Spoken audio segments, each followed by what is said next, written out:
औज़ुबिल्लाहि मिनश्शैतानिर्रजीम बिस्मिल्लाहिर्रहमानिर्रहीम। अॼु तारीख़ है 13 अप्रैल 2024।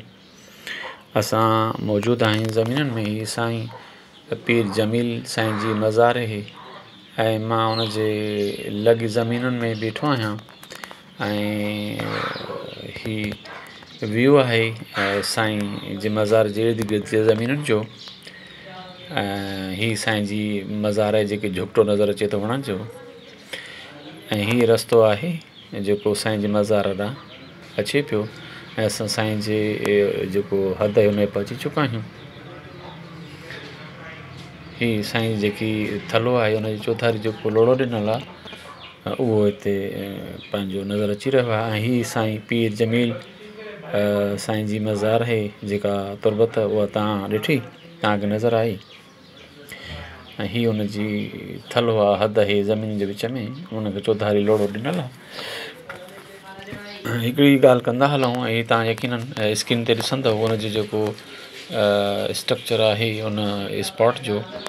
ऐं हिते हिकिड़ो खूह आहे ऐं कंहिं बि इंसान खे जेकॾहिं का जिस्मानी का स्किन डिज़ीज़ जंहिंखे खणी चऊं, चमड़ी जी या ख़ारश या मलो अहिड़े क़िस्म जो, त हू हुते ईंदा आहिनि ऐं साईं वटि उहो विझी वेंदा आहिनि ऐं उन मां पाणी भरे खूह मां हुते विझंदा आहिनि।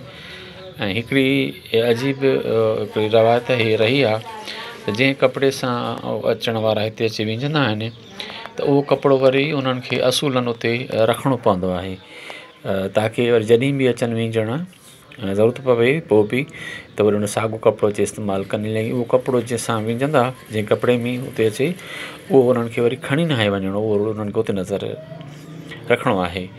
ऐं तव्हां ॾिठो हूंदो, असां जॾहिं तव्हांखे साईं जो जेको सो दड़े जो जेको स्ट्रक्चर ॾेखारी, उहो खूह आहे जंहिंमां पाणी भरे करे विझंदा आहिनि त उन्हनि खे जेकी ख़ारस आहे चमड़े जी वग़ैरह जी या मलो आहे त उहा छॾे वेंदो आहे। उहो खूह आहे जंहिंमां पाणी भरे करे ऐं वितो वेंदो आहे।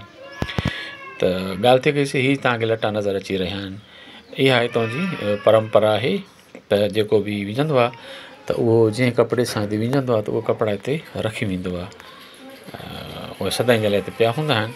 इन करे तव्हांखे साईं जे मज़ार जे इर्द गिर्द कपिड़ा नज़र अची रहिया हूंदा ऐं उन्हनि कपिड़नि में ॿारनि जा कपिड़ा बि आहिनि, मर्दनि जा कपिड़ा बि आहिनि ऐं औरतुनि जा कपिड़ा बि नज़र अची रहिया आहिनि। जज़ाकल्ला।